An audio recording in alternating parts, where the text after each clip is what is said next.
우리는 살아가면서 수많은 크고 작은 위협에 마주하죠. 누구나 한 번쯤은 느껴봤을 거예요.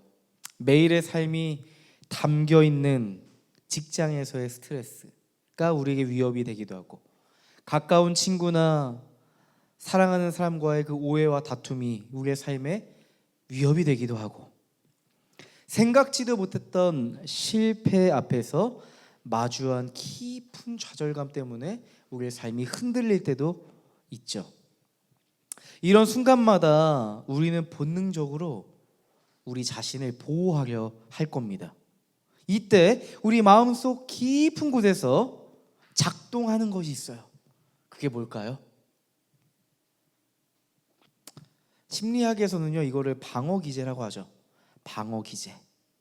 이 방어 기제는요, 마치 무의식 속에서 자동으로 작동하는 보호 장치라고 생각하시면 될 것 같아요.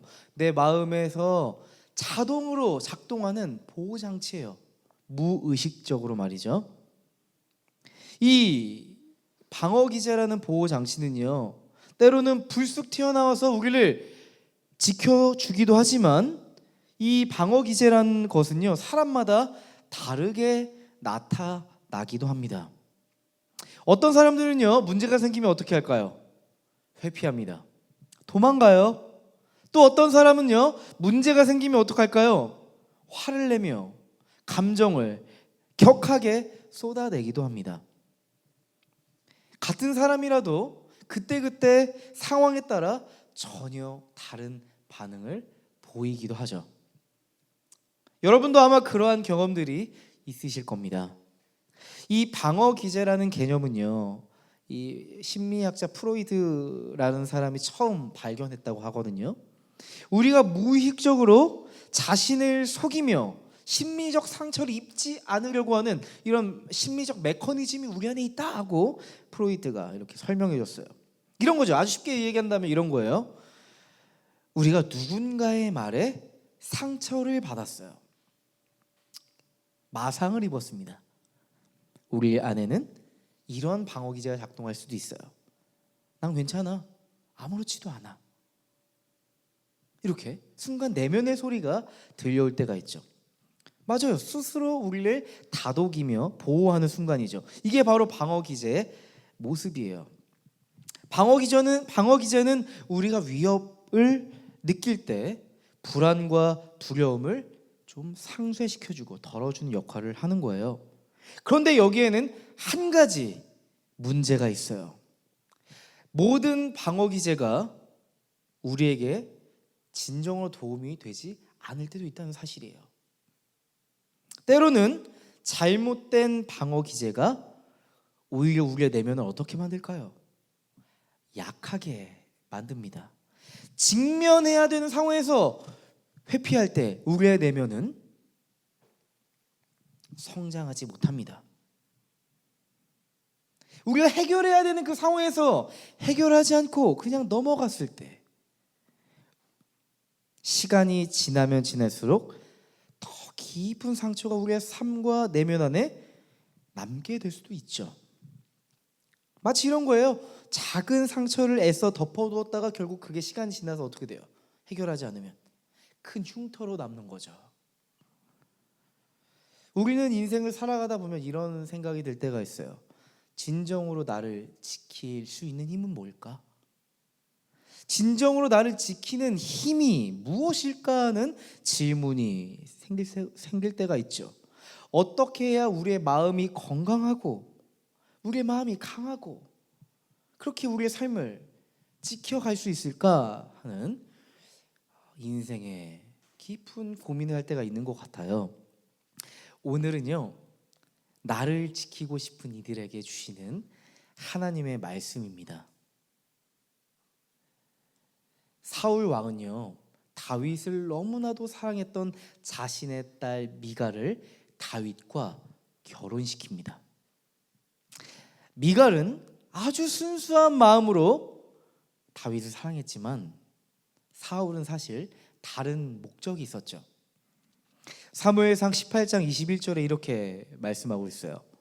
그 딸을 다윗에게 주어서 그 딸이 다윗에게 올무가 되게 하여 그를 블레셋 사람의 손에 죽게 해야 하겠다고 혼자 생각하였다.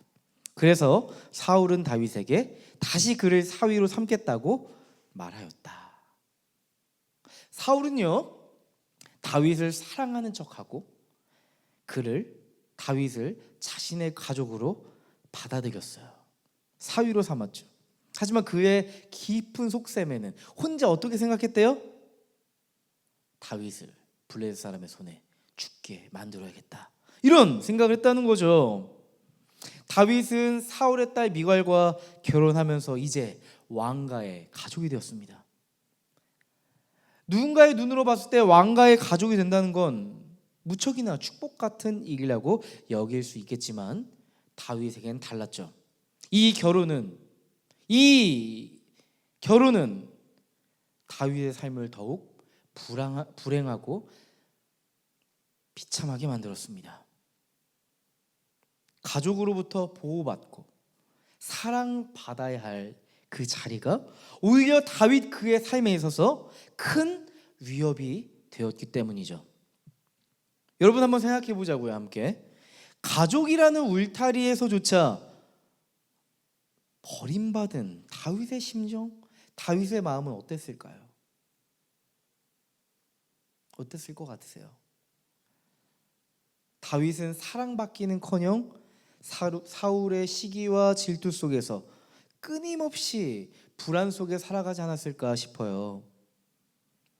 가장 가까운 사람들로부터 사랑과 지지를 기대해야 될 텐데 그게 아니라 오히려 그는 언제 죽을지 모르는 두려움과 막막함 속에 살아가야만 했을 거예요. 다윗은 자신의 존재를 오롯이 받아들여 주길 바랬지만 돌아오는 것은 외로움과 배신이었을 겁니다. 그가 느꼈을 절망과 두려움은 이루 말할 수 없었겠죠. 가장 믿고 의지했던 사람들로부터 배신당하고 우리도 그 상처가 깊어지는 순간을 경험할 때가 있어요.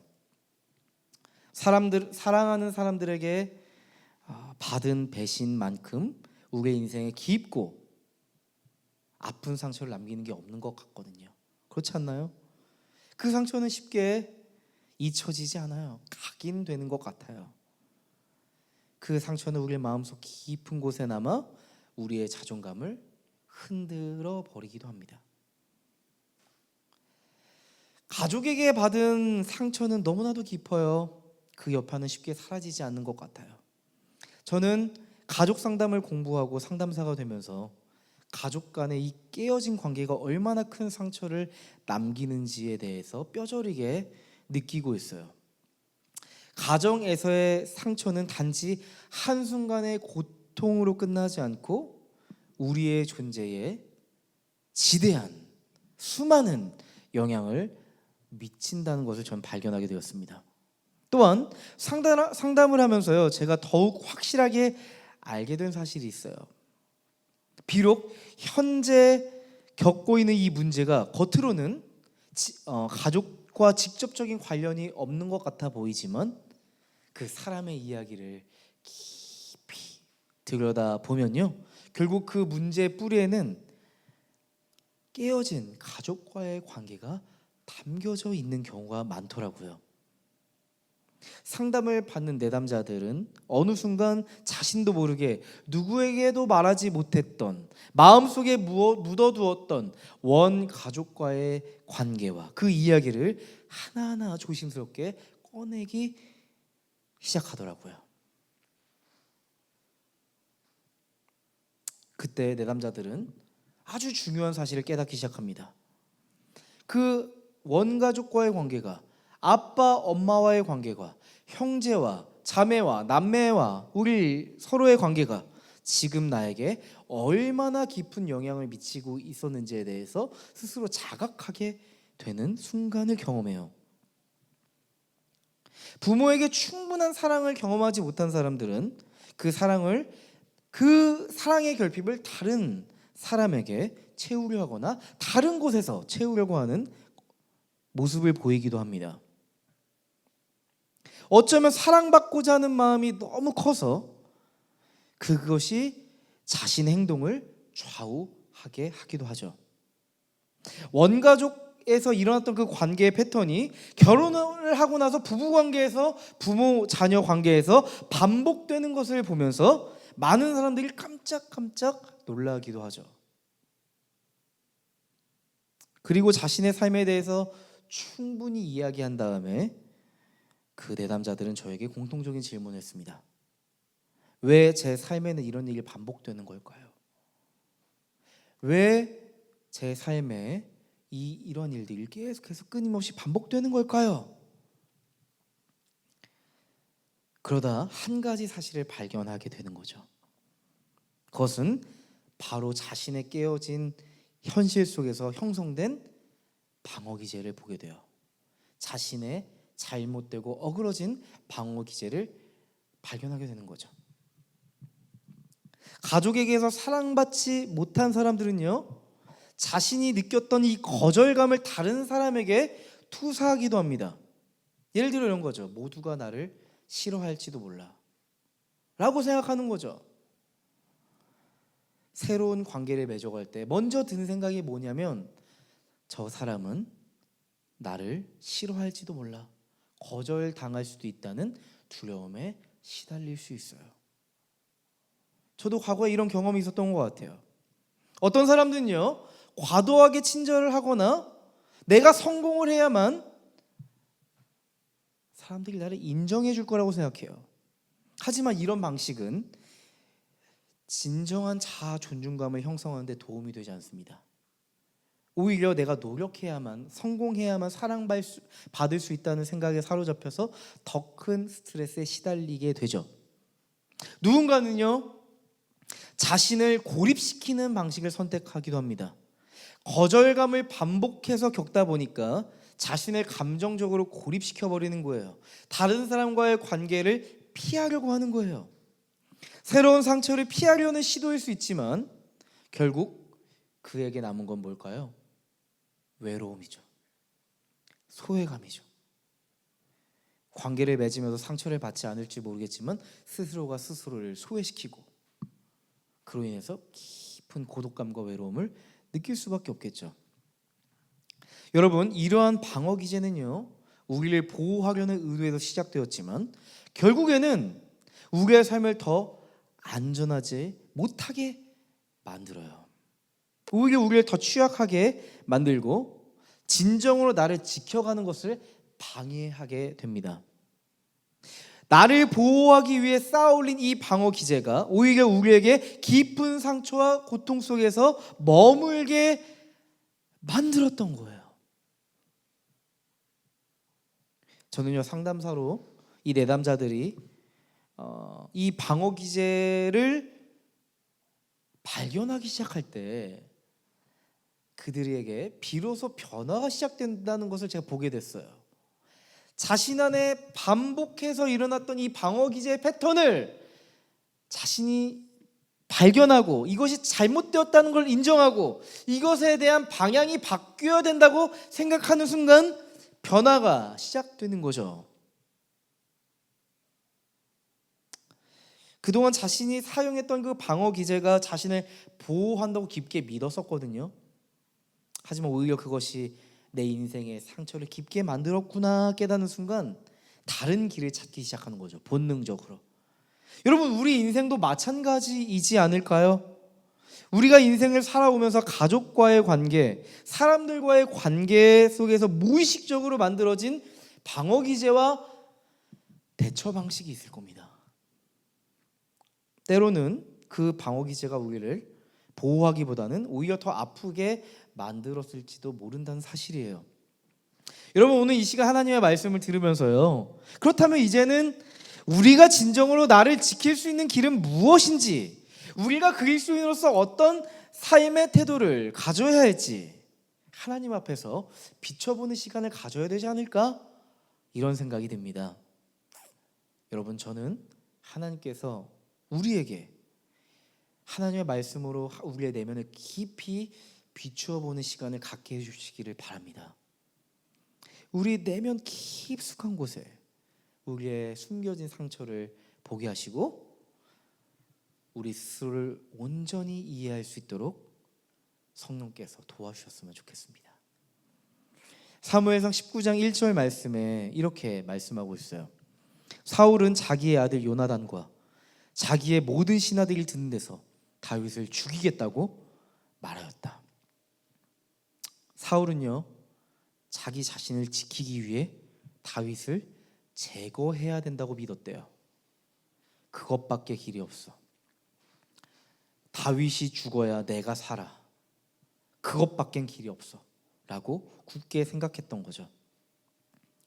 자신의 왕권을 지키기 위한 다윗을 죽이려고 하는 이 사울의 집착은요, 점점 더 파괴적인 대처 방식으로 변해갔어요.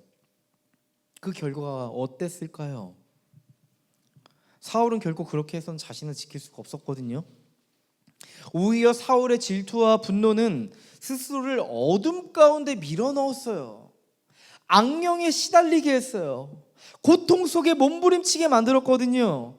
그의 방어 기제는 결국 그를 방어할 수 없게 만들었다는 거예요. 사울의 이러한 대처 방식은 결국 그의 삶을 파멸로 이끌어갔습니다. 그는 자신의 왕자를 지키기 위한 명목으로 다윗을 죽이려고 했지만 그 과정에서 자신의 영혼을 갉아먹는 파괴적인 일을 한 거죠.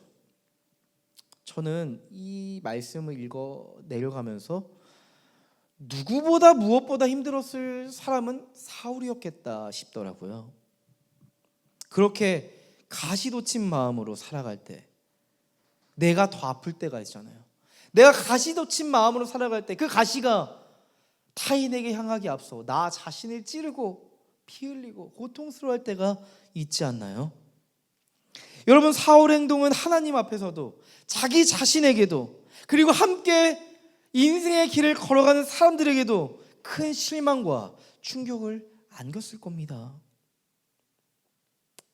이제 더 이상 사울을 바라봤을 때 저 사람은 이스라엘 왕으로서 그를 신뢰할 수 없을 것 같다는 확신을 들게 만들었던 행동이 되었을 거예요. 여러분, 사울은 지금 잘못된 방어 기제로 인해 자신이 지키고자 했던 왕자를 다른 누가, 다윗이 아니라 스스로 무너뜨리고 있는 안타까운 현실에 놓여 있어요. 맞아요. 우리의 잘못된 방어 기제는 우리를 더 깊은 고통에 밀어넣을 수 있습니다. 몰아넣을 수 있습니다. 사울처럼 자신을 지키기 위해 다른 사람을 무너뜨리는 선택을 한다면, 나 자신을 지키기 위해서 다른 사람을 위기에 몰아넣는다면 언젠가 결국 그 선택이 나 자신을 보호하지 못한다는 사실을 깨닫게 될 거예요. 이러한 파괴적인 방어 기제는 후회와 상처만을 남길 테니까요. 시간이 흘러 자신의 삶을 돌아볼 때 부끄럽고요, 그 순간을 지워버리고 싶을 만큼 나의 존재를 스스로 인정할 수 없게 될지도 모릅니다. 내가 살기 위해서 누군가를 모함하고 험담을 하고, 그래서 그 조직 내에서 한 사람을 위기에 빠뜨리는 사람들이 있어요. 자신을 지켜가기 위해서, 자신의 옳음을 증명하기 위해서 한 사람을 힘들게 만드는 그런 방어 기제를 가진 사람이 있는데요, 지금 당장은 그게 옳은 선택처럼 보이지만 이러한 파괴적인 방어 기제는 결국 사람들을 떠나게 만듭니다. 이젠 사람이 떠나고 스스로 고립되고 말 거예요.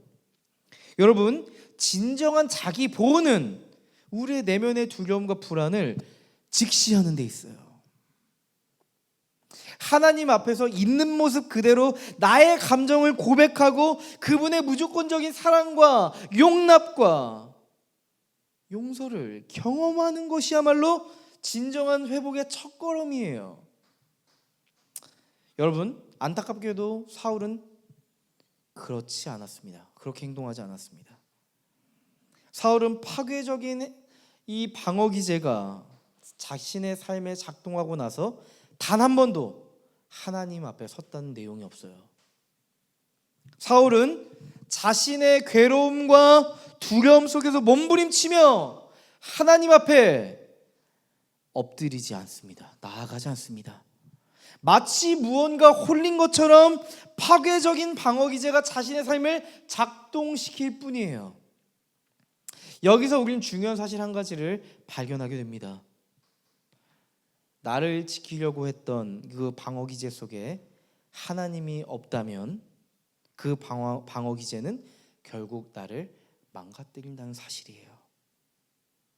나를 지키려는 방어 기제 속에 하나님이 없다면 오히려 그 방어 기제가 우리를 망가뜨리는 현실을 우리는 직면하게 될 겁니다. 하나님 없이 나를 지키려고 하는 그 노력이 오히려 나의 삶을 망가뜨리는 현실에 놓이게 된다는 거죠. 여러분의 삶을 한번 돌아보시죠. 여러분은 여러분 자신을 지키기 위해 어떤 선택을 하고 계십니까? 여러분이 했던 그 방어 기제와 그 대처 방식이 여러분을 진정으로 보호하고 지킬 수 있었을까요? 우리는 하나님 앞에서 이 질문을 깊이 고민해 봐야 하지 않을까 싶습니다.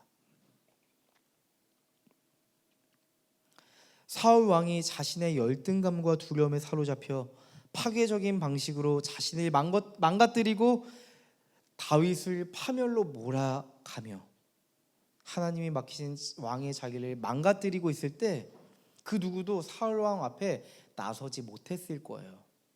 왜요? 모든 피해가 자신에게 돌아올 게 뻔했으니까요. 그 누가 폭군이 되어버린 사울 앞에 서서 당신이 잘못됐다고 이야기할 수 있었겠어요? 그런데요, 요나단이 사울 왕 앞에 섰대요. 여러분 잘 아시는 것처럼 요나단은 사울 왕의 아들이었죠. 또한 다윗의 절친한 동역자요 친구였잖아요. 요나단은 아버지와 절친한 친구 다윗 사이에서 이러지도 저러지도 못하는 굉장히 난해한 상황에 놓였을 거예요. 여러분, 만약 요나단에게 자기 중심적인 방어 기제가 작동했다면 이렇게 생각하지 않았을까 싶더라고요. 아버지가 다윗을 죽인다면 그 왕자는 자연스럽게 나에게 오겠네. 굳이 내 손을 더럽히지 않더라도 나는 왕이 될 수 있겠네. 천운이 나에게 따르는 것 같다. 이렇게 생각했을지 모르겠어요. 요나단이 회피적인 태도로 이 상황을 그대로 내버려 두었다면 요나단은 미래가 보장되는 삶을 살아가게 되었겠죠. 이러한 모습은 현대 사회를 살아가는 사람들의 방어 기제고요, 대처 방식이기도 한 것 같아요. 위험을 피하기 위해 상황을 외면하고 문제가 저절로 해결되길 바라고 그것을 방관하는 모습을 갖게 되죠. 오히려 지금 상황에서 중재해 보려다가 폭주해 가고 있는 아버지의 분노가 자신에게 옮겨 붙는다면 아무리 봐도 이건 아니거든요. 복잡하고 힘든 일이잖아요. 그렇죠? 지금 상황에서 요나단이 자신을 지키는 방법은 뭐예요? 그 상황에서 동 떨어지고 멀리서 지켜보는 거예요. 그리고 그 상황이 흘러가기를 지켜보는 것밖에 없지 않을까요? 그런데 놀랍게도 요나단은 그렇게 하지 않았어요. 여러분 함께 읽어볼까요? 사무엘상 19장 2절 3절의 말씀을 함께 읽어보도록 하죠. 사무엘상 19장 2절과 3절 말씀입니다. 다 같이 읽어보도록 할게요. 시작. 다윗에게 이것을 귀뜸하여 주었다. 나의 아버지 사울이 자네를 죽이려 하니 나의 말을 듣게. 자네는 내일 아침 일찍 몸을 피하여 외진 곳으로 가서 숨어 있게. 자네가 숨어 있는 들로 아버지를 모시고 나가서 내가 아버지 곁에 붙어 다니다가 기회를 보아 자네 일을 아버지께 여쭈어보고 거기에서 있었던 일을 내가 곧 자네에게 알려주겠네. 요나단은 자기 자신을 지키고 보장받는 미래를 선택하지 않고 다윗을 지키는 길을 선택했습니다. 합니다. 요나단은 아버지 사울의 계획을 다윗에게 알려주고 다윗이 숨을 수 있도록 도와주고 있어요. 그런데 여러분, 놀랍게도 요나단은 여기서 멈추지 않고 아버지 앞에도 섭니다. 사울 왕 앞에 서는 거죠. 여러분 4절 5절 말씀도 함께 읽어볼까요? 4절 5절 말씀 함께 읽어보도록 하겠습니다. 시작. 요나단은 아버지 사울 앞에서 다윗의 좋은 점들을 이야기하였다. 그는 사울에게 말하였다. 아버지께서는 아버지의 신하 다윗을 해치려고 하십니다만 이런 죄를 지으시면 안 됩니다. 다윗은 아버지께 죄를 지은 일이 없습니다. 오히려 다윗은 아버지를 도와서 아주 좋은 일만 했습니다. 그는 자기 목숨을 아끼지 않고 블레셋 장군을 쳐 죽였고 그래서 주님께서 온 이스라엘에게 이렇게 큰 승리를 안겨주셨습니다. 아버지께서 그것을 직접 보고 기뻐하셨습니다. 그런데 지금 무엇 때문에 이유도 없이 다윗을 죽여 죄 없는 피를 흘려 죄를 지으려고 하십니까? 지금 요나단이 뭘 하고 있어요? 아버지 앞에서 다윗의 무죄를 변호하고 있어요. 그리고 다윗을 죽이지 말 것을 간절하게 호소하고 있어요. 여러분, 이러한 요나단의 선택은요, 단순히 친구 다윗을 돕는 것 이상의 의미를 가지고 있었습니다. 다윗을 지키기 위해 나섰다는 건 단지 우정을 지키기 위한 태도 이것만이 담겨 있는 건 아니었어요. 요나단은 다윗을 지키고 싶었을 뿐만 아니라 누구를 지키고 싶었을까요? 아버지 사울도 지키고 싶었을 겁니다.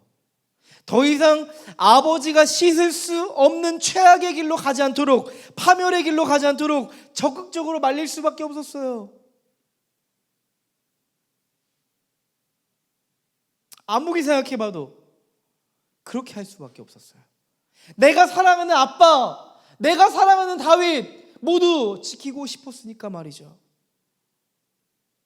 자신의 눈으로 봤을 때도 아무리 봐도 아버지는 더 이상 왕의 자리에서 하나님 나라의 다스림을 할 수 없는 상태로 보였으니까요. 아들 요나단이 아버지 사울에게 할 수 있는 일이 많지 않지만 적어도 아버지가 다윗을 죽이는 일만은 막아야 했을 겁니다. 아빠, 나중에 후회할 만한 일 하지 말자 우리. 나중에 자신에게 피해가 돌아오더라도 지킬 수 있는 것은 지키자고 그렇게 요나단은 생각했을 거예요. 내가 할 수 있는 것이 있다면 내가 나서서 막을 수 있는 건 막아보자 생각했을 겁니다. 그는 자기 자신을 지키기 위해서 지금 상황을 내버려 둘 수가 없었어요. 여러분, 요나단의 이 대처 방식은요, 하나님 나라를 지켜가기 위해서 자신이 할 수 있는 회복의 일을 한 거예요. 끊임없이 나를 지키고자 하는 방어기제가 작동하는 이 상황에서 요나단은 하나님의 방어기제를 발견한 겁니다.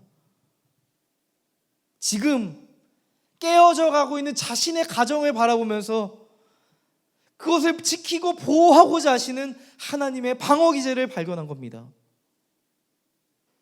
앞으로 하나님 나라를 세워갈 다윗을 지키고자 하는 하나님의 방어기제가 그에게 발동한 거예요. 이제 파멸의 길로 가고 있는 아버지를 지키고자 하는 하나님의 방어기제가 요나단에게 발동한 거예요. 하나님이 지키고자 하셨던 현실, 하나님이 보호하고자 하는 현실을 요나단이 발견하고 만 겁니다. 하나님께서 요나단에게 보여주신 상황과 관계를 위해 중재자의 위치에 서는 것, 이거야말로 요나단에게는요, 지금 당장 내가 하나님 나라를 위해 할 수 있는 유일한 일이라고 생각했던 거예요. 여러분, 사역을 하다 보면 요나단과 같은 상황에 놓일 때가 있었던 것 같아요. 저를 지킬 수 없는 현실에 놓일 때가 있었어요. 각자의 자리에서 자신의 방어기제와 대처 방식을 가지고 서로 갈등할 때가 있었거든요. 제가 청년부 사역에 부임했는데요, 담임 목사님이 처음 저에게 미션을 주셨습니다. 그 미션은 청년부 찬양팀을 없애라는 것이었어요. 저는 너무나 놀라게 되었습니다. 어떻게 처음 부임한 청년부 교육자한테 청년부 찬양팀을 없애라고 말씀하시는 걸까? 그 이야기를 들어보게 되었는데요, 그 교회가 굉장히 역사가 깊은 교회였거든요. 굉장히 역사가 깊은, 전통이 오래된 청년부 찬양팀이었어요. 그러니까 그 청년부 찬양팀에 있었던 성도님들이 막 장로님이 된 막 이런 엄청나게 역사가 깊은 그 교회의 역사와 찬양팀의 역사가 함께 가는 그런 찬양팀인데요, 담임 목사님이 이렇게 말씀하시는 거죠. 이제는 찬양팀으로서의 본래 목적을 잃어버리고 동아리로 전락해버린 이 찬양팀을 없애야 될 때가 된 것 같아. 찬양팀으로서의 몫을 하고 있지 않은데 교회 예산은 계속 나가고 있어. 너가 청년부 교육자로서 청년부 찬양팀을 책임지고 없애줬으면 좋겠어. 굉장히 부담스러웠습니다. 무척이나 막막했습니다. 그 이야기를 듣는 순간 교회에 잘못 부임했다는 생각이 제 생각을 사로잡았습니다. 여러분, 부임하자마자 오랜 전통과 역사를 가진 찬양팀을 없앤다는 거, 여러분 가능한 일일까요? 불가능한 일처럼 느껴지는 거예요. 저에게 찬양팀을 없애라는 그 이야기는요, 이렇게 들리더라고요. 앞으로 너의 청년부 사역이 무척이나 힘들어질 거야. 이렇게, 이런 이야기로 들렸어요. 여러분 생각해 보세요. 청년부 교역자가 청년부 찬양팀을 없앤다고 한다면 청년들이 저를 어떻게 볼까요? 청년들은 상처를 받고 말 거예요. 우리가 사랑했던 그 영역을 파괴하는 게 목회자라고 생각한다면 저를 얼마나 미워하고 싫어하겠어요. 청년들이 아마도 그 찬양팀을 지키기 위해서 무슨 수를 써서라도 저와 싸울 거 아니겠어요? 그런 구도가 생길 게 딱 보이는 거예요. 정말 도망가고 싶었습니다. 정말 그 자리에서 때려치고 싶었습니다. 여러분 기도했어요. 하나님, 정말 말도 안 되는 상황이에요. 부임하자마자 찬양팀을 없애라니 도대체 어디서부터 어떻게 해야 될지 모르겠어요. 제가 청년이라도 제가 싫을 것 같아요. 이렇게 하는 게 맞는지 모르겠어요. 담임 목사님과 청년들 사이에 껴서 이걸 어떻게 해야 될지 정말 갈등이 되었어요. 담임 목사님의 방어 기제와 대처 방식, 청년들의 방어 기제와 대처 방식, 그리고 저의 방어 기제와 대처 방식이 아주 팽팽하게 줄다리기 하고 있었다는 것을 발견하게 됐죠. 저는 끊임없이 회피하고 싶은 방어 기제가 제 안에 발동했던 거예요. 이런 결론을 내렸습니다. 교회와 청년부의 이 갈등이 결국 나를 희생시켜서 청년부 찬양팀을 없애려고 하는 것 같다는 결론에 이르렀어요. 담임 목사님은 청년부 찬양팀에 대해서 실망했고 오해를 가지고 있고, 청년부 찬양팀은 교회가 자신들을 싫어한다는 오해를 가지고 있고, 이 문제를 풀지 않고서는 해결되지 않겠다는 결론에 이르렀는데요, 결국 이렇게 결론을 지었습니다. 내가 나를 지킬 수 없더라도 한번 이 두 관계의 해결을 위해서 내가 할 수 있는 건 해봐야겠다는 생각이 들었어요. 잘 안 될 수도 있고 오히려 그 모든 불똥이 나에게도 올 수도 있겠지만 한번 해봐야겠다 생각했어요. 청년부 찬양팀 불러 모았습니다. 아주 조심스럽고 따뜻하게 말을 뗐습니다. 그동안 여러분이 함께 해왔던 그 청년부 찬양팀의 시간들이 여러분들에게 너무나도 소중하다는 걸 전 알고 있습니다. 그래서 이 찬양팀을 내려놓는다는 게 여러분에게 상상되지 않는다는 것도 저도 알고 있습니다. 이제 여기서 말을 못하겠는 거예요. 이제 이 찬양팀과 작별 인사를 할 시간이 되었습니다. 정말 어렵게 제가 말을 한 거예요. 청년들이 울며 반발하기 시작했습니다. 말도 안 된다고 항변하기 시작했습니다. 저는 그 자리에서 어떤 말도 할 수 없었습니다. 그 상황에서 청년들은 저를 경멸하기 시작했고 모든 원망이 저에게 쏟아져 나왔습니다. 교회를 떠나겠다고 이야기했습니다. 그리고 시간이 지나고 그 다음 주에 그 청년들을 보고 저는 반갑게 인사했지만 그 청년들은 저의 인사를 받아주지 않았습니다. 경멸하는 눈으로 저를 쳐다보고 지나가기도 했고 투명 인간처럼 저를 바라보는 청년들도 있었습니다. 정말 어렵고 힘든 시간이었습니다. 제가 할 수 있는 일이 없었습니다. 하지만 그 친구들 한 명 한 명을 만났어요.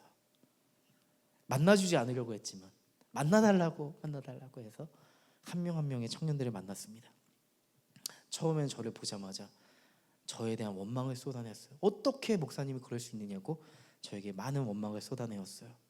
그리고 그 다음에는 그런 결정을 했던 교회에 대한 불만을 쏟아내기 시작했어요. 그리고 그 다음에는 진짜 그동안 자신이 힘들었던 것들, 고통스러웠던 것들에 대해서 하나하나 마음을 열고 이야기해 주기 시작했습니다.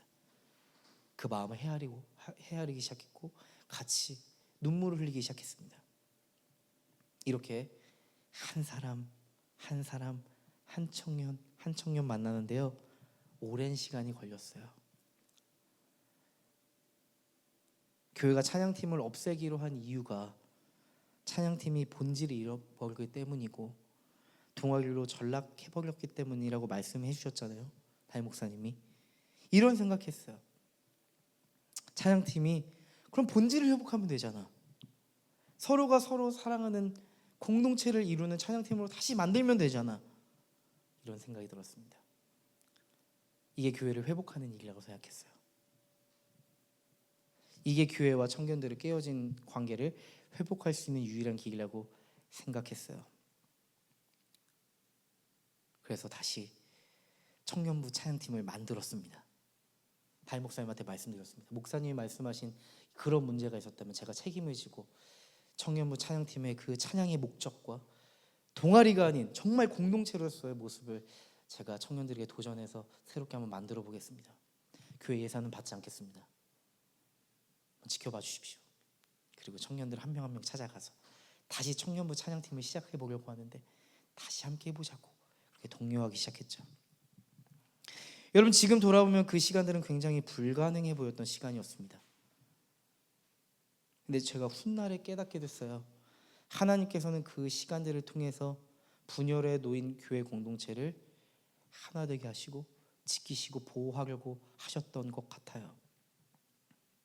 뿐만 아니라 더 이상 발휘할 수 없다고 생각했던 저의 목회적 리더십도 회복될 수 있도록 하나님께서 그 상황들을 만들어 가시고 지키시고 보호하셨구나라는 생각이 들었어요.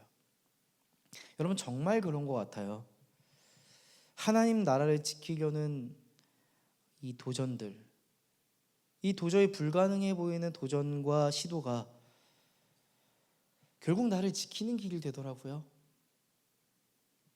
그저 내게 손해고 희생이라고 생각했던 이 중재와 회복의 시간이 저에게 회복이라고 하는 선물로 돌아오더라고요.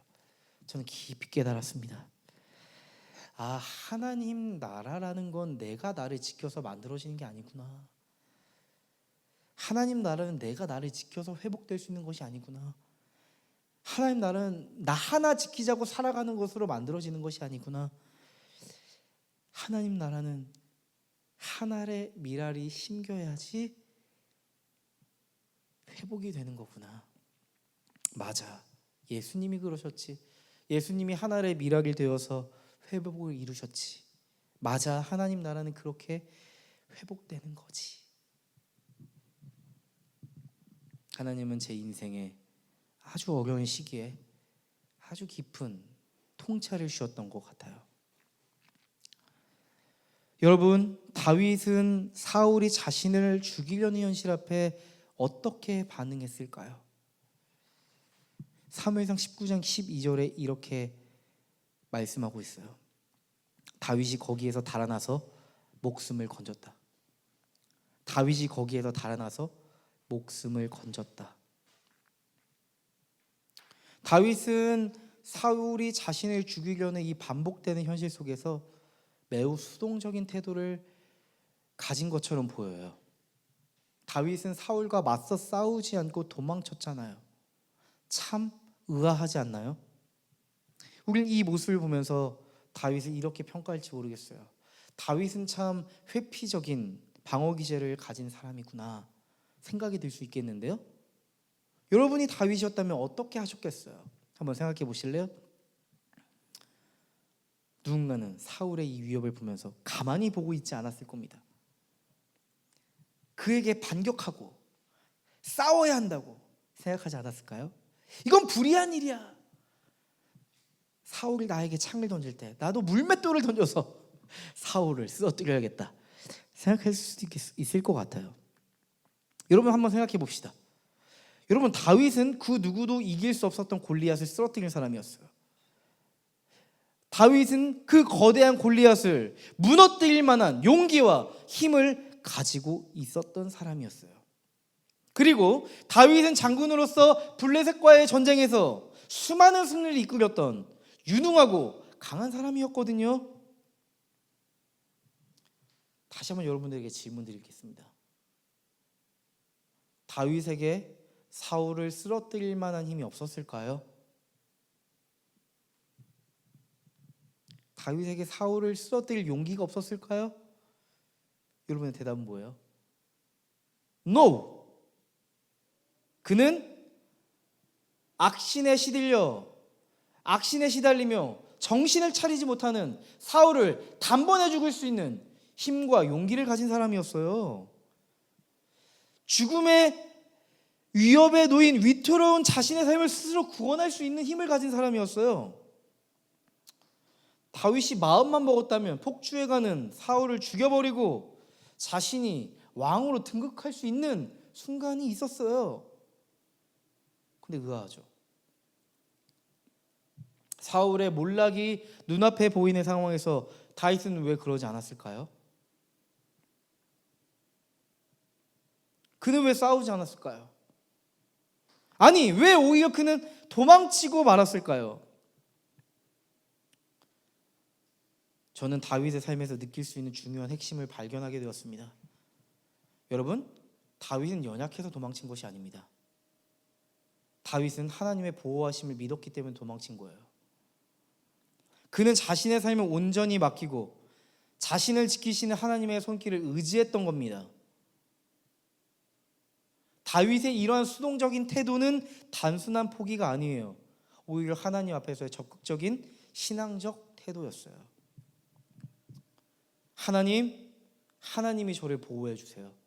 하나님이 저를 지켜주세요. 하나님이 저를 살려주세요. 이러한 신앙적 태도죠. 이러한 방어기제죠. 저는 알겠더라고요. 왜 하나님이 다윗을 향해 다윗은 내 마음과 합한 자다, 내 마음과 일치하는 사람이라고 말씀하셨는지 저는 알 수 있겠더라고요. 이 모습을 보면서 다윗의 중심에는 뭐가 있습니까? 신앙적 방어기제가 있죠. 하나님께서 나를 지키시고 보호할 것이라고 하는 무의식적이면서 동시에 의식적인 의지가 그의 삶에 담겨 있었던 거예요. 다윗은 자신의 힘으로 사울에게 맞서지 않았습니다. 하나님께서 자신의 삶에서 싸워주신다는 확신을 가지고 생명의 위협에 놓인 현실을 아슬하지만 묵묵히 살아내는 거예요. 다윗은 나를 지킬 만한 힘이 나에게 없는 것을 아는 사람이었습니다. 바로 이러한 삶의 태도가 다윗을 하나님께 더 가까이 나가게 만들었고 그의 삶을 깊이 있게 만들었던 거죠.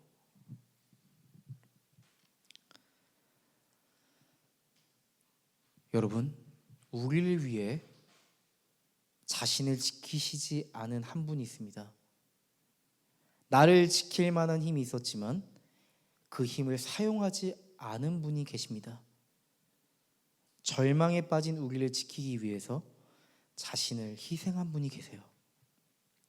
자신의 무죄함을 증명하며 고통을 피할 수 있었지만 우리를 지키기 위해 죽음을 맞이한 분이 계세요.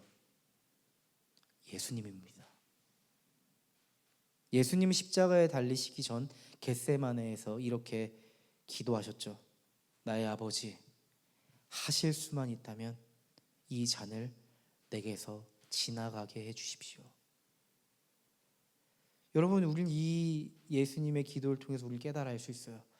예수님조차도 그 십자가에 대해서 굉장히 고통스럽고 자신이 감당할 수 없는 일이라는 것에 대해서 스스로 알고 계셨어요. 이제 내게 감당할 수 없는 고통이 찾아올 것이라는 것 아셨어요. 예수님조차도 그 고통으로부터 자신을 지키고 싶어서 그렇게 하나님 앞에 기도하셨습니다.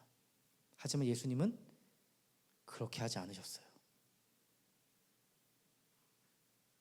그 이유는 예수님이 지켜야 할 당신이 있기 때문입니다. 예수님이 지켜야 할 우리가 있기 때문입니다. 예수님은 이어서 이렇게 기도하셨죠.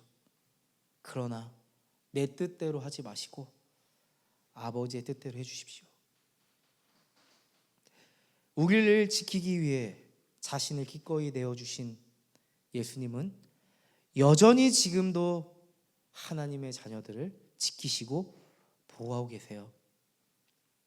나를 지킬 만한 힘이 없어 절망에 빠진 우리의 존재를 위해 예수님은 여전히 우리의 곁에 함께하고 계세요.